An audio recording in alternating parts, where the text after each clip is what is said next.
Hey guys, welcome back to another episode of study vlog with me. So कुछ दिनों से ना मैं बीमार थी, तो इस वजह से मैं व्लॉग्स नहीं बना पा रही थी। सो राइट नाउ क्योंकि पढ़ाई तो अभी चल ही रही है because exams are very near, so I just thought of just recording the whole thing कि आज दिन को पूरा प्रोडक्टिव बनाएंगे। वैसे भी आजकल दिन में like easily 13 to 14 hours of study तो हो ही जाती है। So I started off with governance, जो कि अभी मैं कंप्लीट कर रही हूँ क्योंकि कुछ कुछ पोर्शंस मैंने बाकी रह गए थे, जो कि मीन्स का एक इंटीग्रल पार्ट है फॉर GS2 पेपर। तो उस वजह से फिर मैंने एक सेशन कर लिया and then I just had this poha जो मेरी मॉम ने बनाया था, क्योंकि मॉम अभी आई हुई है। और क्योंकि मेरी तबीयत भी ख़राब था और अभी एग्ज़ाम्स के वक्त में मतलब घर का काम करना एंड ऑल दैट, खाना वाना बनाना काफ़ी ज़्यादा हेक्टिक हो जाता है। So she is here to help me. अभी वो 1 मंथ मेरे साथ रहेगी, तो काफ़ी ज़्यादा मेरे को हेल्प हो रही है। इस वजह से टाइम भी मैनेज हो पा रहा है, I am able to study for longer period of time. So सुबह को उठ के मैंने गवर्नेंस के बहुत सारे टॉपिक्स कंप्लीट कर लिए थे। ये मैंने नोट्स भी बनाए थे सो दैट मैं लास्ट मोमेंट रिवाइज़ करने में मेरे को हेल्प हो जाए, क्योंकि ज़्यादा बल्कि नोट्स बनाऊंगी तो पढ़ने में दिक्कत होगा और याद भी नहीं रहेगा, क्योंकि मल्टीपल रिविजन से ही याद रहेगा। सो इस वजह से मैं शॉर्ट नोट्स बना रही हूँ like after completing the topics. तो सुबह सुबह को मैंने गवर्नेंस का ऑलमोस्ट कंप्लीट कर ही लिया था, और वेदर फ्लक्चुएशंस के कारण से मेरे को वायरल फीवर हो गया था। इस वजह से मैं बहुत ही ज़्यादा वीक हो रही थी, और लास्ट टाइम प्रेशर भी चेक करवाया तो 90/60 आ रहा था, तो काफ़ी ज़्यादा प्रेशर भी लो हो गया था, तो तबीयत काफ़ी ज़्यादा ख़राब था। सो गर्मी के कारण से ना मेरे को बहुत ही ज़्यादा स्किन प्रॉब्लम्स होता, मतलब मेरे फेस पे माइन्यूट रैशेस जैसे हो गए थे। और वैसे मैं इतनी ज़्यादा मेकअप यूज़ नहीं करती हूँ, एंड स्किन केयर भी मैं बहुत ही बेसिक में रहता है, जो कि फेस वॉश एंड मॉइस्चराइजर का ही रहता है, nothing else. So because of the hectic schedule I am not able to visit any dermatologist at this point of time. So I just thought of using Cure Skin app, जहाँ पे आप घर में बैठ के ही अपने डर्मेटोलॉजिस्ट से अपने स्किन कंसर्न शेयर कर सकते हो। So I had previously used their products and I have been using the face wash and the moisturiser बहुत टाइम से। एंड आई जस्ट थॉट कि now it's time to like share my skin concerns with doctor, क्योंकि अभी जो problems हो रहे थे।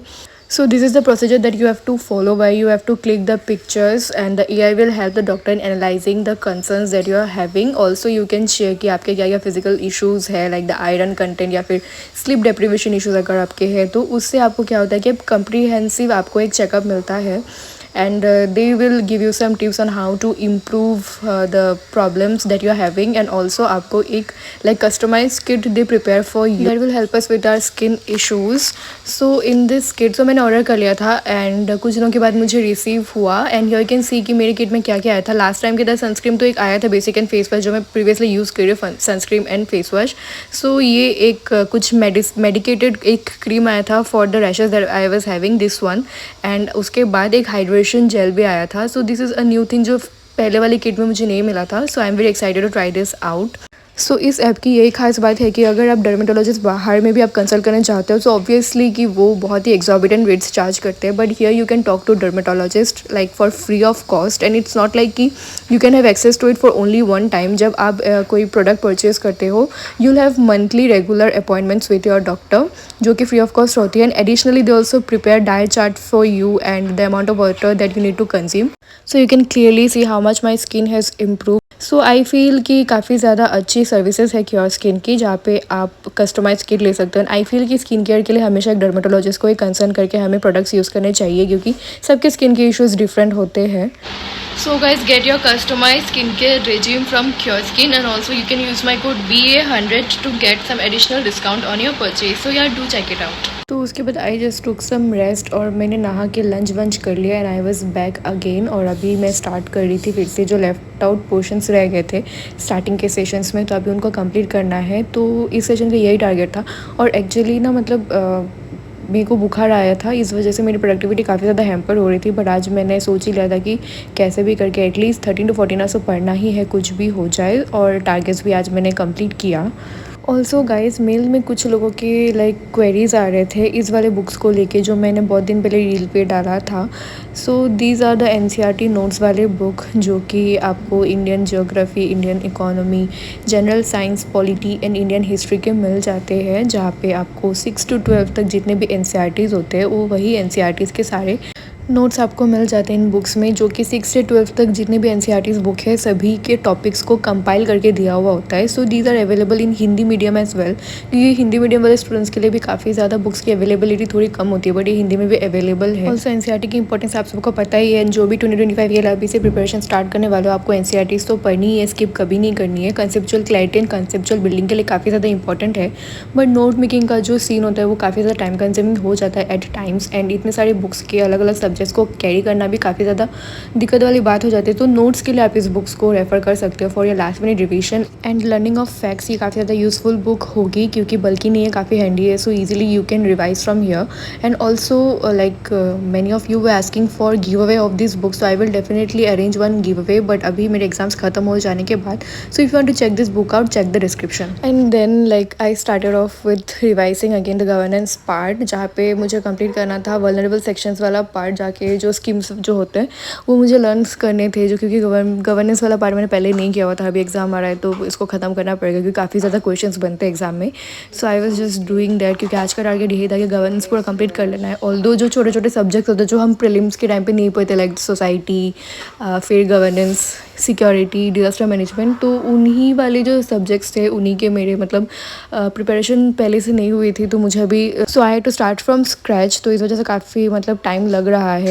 Like by this time I should write more test, but अभी जो सिलेबस कंप्लीशन करना बाकी है, so I am focusing on that, क्योंकि राइटिंग स्पीड मेरी काफ़ी ज़्यादा अच्छी है। मैं स्टार्टिंग से ही हमेशा टाइमर लगा के लिखती हूँ, तो टाइम बन जाता है। और आज जैसे कि ट्यूसडे है, तो मम्मी को मंदिर जाना था, तो मैंने भी उनको अकॉम्पनी किया, क्योंकि एकदम हमारे रूम के सामने ही लाइक 5 मिनट्स के वॉकिंग डिस्टेंस में ही ये मंदिर है। And I just thought of showing it to you guys, क्योंकि हिस्ट्री में आप लोगों ने पढ़ाई होगा आर्ट एंड कल्चर में पंचायतन स्टाइल के बारे में, Panchayatan style of temple architecture. So I feel कि ये completely it's not like Panchayatan style, but हाँ पंचायतन स्टाइल के जो फीचर्स है यू कैन सी हियर। जो मेन श्राइन जो गर्भगृह है वो माँ कामाख्या का टेम्पल है, एंड साइड में you get 4 subsidiary shrines, but यहाँ पे जो स्पायर्स जो होते हैं वो एब्सेंट थे। So this is the contrasting feature. And उसके बाद I came back and I started off with ethics का रिविजन, क्योंकि I just thought of practising some questions. उसके पहले आई जस्ट थॉट कि चलो पहले रिवाइज कर ले तो अच्छे से।